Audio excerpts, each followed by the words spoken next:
Thank you, Pat. We are now going to have some conversation up here for a few minutes and discuss some of the issues related to landlords and tenants greening their spaces and working with their landlord or their tenants, as the case may be. And then we're going to open it up to some Q&A from all of you. We're really looking to kind of tap into some of these experiences that all of you have had and maybe can share with some of the group out here that may have not gone through some of these processes that you've already done. What I'd like to start with is one of the things that comes up a lot in organizations filling out the scorecard for the challenge was that, oh, I'm a tenant, I don't control the lighting, I don't control the water, I don't get those bills. In a multi-tenant facility, it seems like there's typically one electric and one water bill, at least if it's a single building.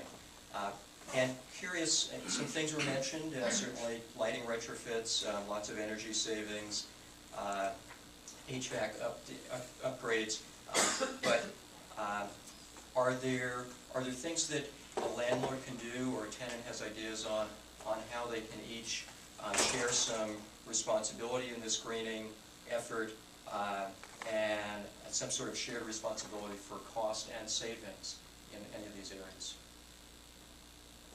So maybe I should start. And there are microphones on the table. So maybe I should start from the Whoever would like to start, go ahead. Looking from a landlord's perspective, and really, there's two directions for electric. You're either paying it as an inclusive part of your rent, or you're paying it as a sub-meter. So two have their own responsibilities. If you're on a sub-meter, even though yes, maybe one utility bill comes to the building, but sub-meter's red, you get your proportionate share, and you have the right to control your own destiny. So when you're working with landlords on retrofits, things of that nature, you can put in occupancy sensors, high efficiency lighting, and do other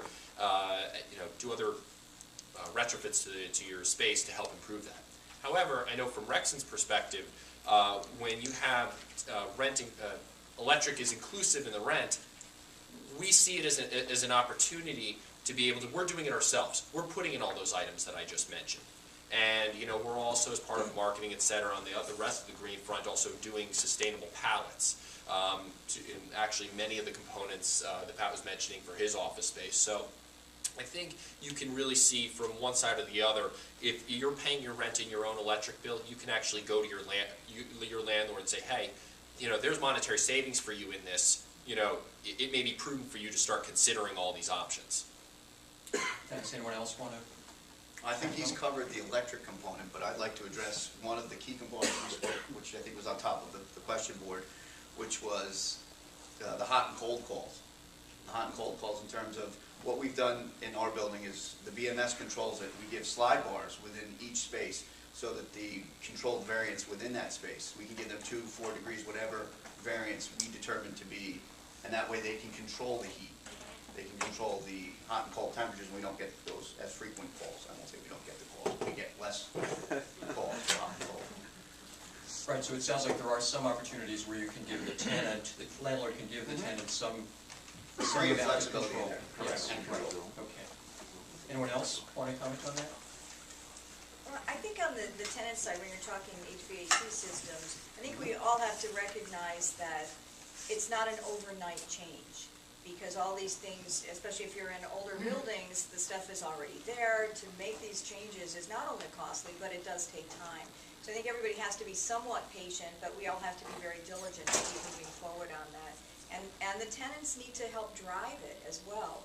And when you're in multi-tenanted spaces, you may not be able to get all the tenants rallied, but then again, you may. It's a matter of trying to market it as much as you can and try to educate people. And in general, I think most of the tenants want to interact on these types of efforts. So I think it may not be as difficult as some of us believe. Thank you. Question to the group, do you need them to use the microphones, or are we okay? We're okay in the back? Okay, thank you. All right, speaking of engaging the tenants, as tenants, Joanne and Todd, you have an opportunity to work with your fellow tenants in the greening process. Whether you're doing group meetings for education and training, about new things that you can implement, or just trying to get each other's fellow support on engaging the landlord on certain projects. Can either of you talk to any experiences you have in that area?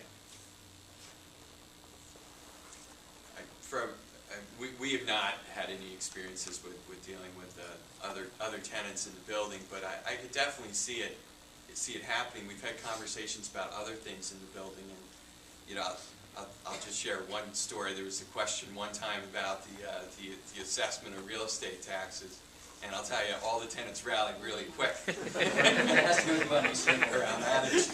So I think given a discussion on this and trying to do that, it could be a very beneficial thing to really help get the message across to the landlord. Right. Joanne, anything you want to add? Well, I think that from a tenant's perspective, green initiatives are not our core businesses. So if somebody can do some of that legwork for us and help teach us, that's a real benefit. At our campus, we happen to have one tenant on the campus that is really gung-ho on a lot of their green efforts. And they're very excited about it, and they want to share with all of the tenants as well as the landlord. So we've actually met with them on a periodic basis and learned about some of the things that they've been able to accomplish. And it's like, geez, thanks for inventing that wheel so I don't have to reinvent it myself. And then we can cherry pick as to which things we think may make the most sense for us. So I think those are opportunities that the tenants should take advantage of and share their information and share those successes and things that haven't worked well for them. So if I could just jump in with one thought from a landlord perspective, just putting my tenant hat on for a second, this is the first time I'm hearing today what anybody else has done in their spaces. So I think there's it's difficult seeing the transfer of information from one tenant to the other. However, it really becomes the landlord's responsibility in a lot of ways. They're the ones who are, their tenant services are communicating with all the different tenants. They should be the ones to help structure and organize and disseminate all the information, share what one another is doing. I know we've been actively trying to create marketing to outreach to all of our tenants, actually working with Neil on the recycling front to explain and express what our programs are so they're aware, and then we can share what the other tenants' involvements are. Thank you. Yeah, there's certainly opportunities for a single tenant in a multi-tenant facility to be interested and decide, okay, I'm going to contact the other tenants and see who else wants to look at this or who else wants to approach the landlord. It only takes one to get it started. Okay, let's look at recycling. Usually a fairly simple thing. Recycling being the law in Westchester County, but we have heard stories, even on the panel, that there was not recycling in buildings, and unfortunately it still exists. But that's an area where the landlord and tenant seem like they can work together, and there's not necessarily an issue of sub-metering that has to come into play. What experiences can any of you share about working with your landlord or tenants on rolling out recycling programs, training people, getting recycling programs set up? Yeah, go ahead. Want me to just roll down the line? Well, whatever. Yeah. All right. Well, I just mentioned the whole recycling element, and it's funny. A lot of times I'll ask people, "So, do you all recycle at home?" Yeah, sure. Everybody raises their hand, and they all do. But when you asked about the commercial front, you had the quote there that Danny had up earlier saying that landlords aren't doing it. And you know what? I think commercially it's tough. I'm proud to say that we've been able to work out a system that is in place, but I think the one facet that we're still working on is education, education, education, and recognizing that this doesn't happen overnight. This is something that requires multiple people to be involved, from the tenants wanting to recycle and knowing how to recycle, the cleaning staff knowing how to recycle the material that's been recycled, the operators knowing how to take away that recycling, and then the landlord to oversee and make sure that all that's happening. So there's a lot of people involved as opposed to when you're done rinsing out your milk carton at home and tossing it into a recycling bin. But if you can spend the time, which it's hard up front, but if you can work out a system, you can really have a successful program. And then also I will promote the fact if you can work with people like Neil who can help walk through all your tenant spaces and help continue that education program, it's definitely a perk. Anyone else, Todd? You want Just to to chime in on that? kind of reiterate and clarify some of the points that Jay made. This is not to go against the tenants, but some of the problems that you have with tenants is you have a guy sitting at his desk, his garbage pail's right there, He's having lunch at his desk. Guess where that lunch goes at the end of the day? He doesn't get up and put it in the wet waste. He's putting it right there with his paper goods and everything else. It's the education of the tenant and the cleaning staff to recognize that that's now a soiled, it has to be all wet waste. That entire little sandwich remains now contaminated that entire bucket, and it has to go into wet waste. So it is, like you said, it's disseminate information between your cleaning staff and your tenants. Anyone else? I mentioned it earlier about when our new landlord came in the building, we started talking about the program, and they were very interested in getting it going, so they've gotten part of it going, and there's still more to get going, but, absolutely, they have to provide it for the tenants, and we have to be educated, and we have to follow the right processes. If we don't give you the information, you don't know the mistakes you make. Right, so unlike auto shut-off lights or faucets that turn on when you walk over, this is something that really requires participation from all players throughout the project. Right. Okay. There was mention about custodial staff picking up the recycling.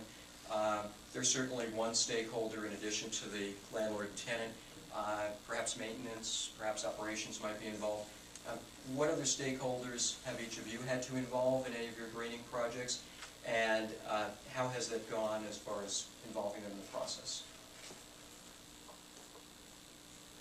I think from a tenant perspective, it's still a tenant stakeholder, but one of the things that I think we haven't planned well enough for, whether it's the landlord building out space for a tenant or the tenant doing it themselves, is to build in those recycling center areas. Because you're sitting at your desk, how many garbage cans do you really want sitting underneath your desk?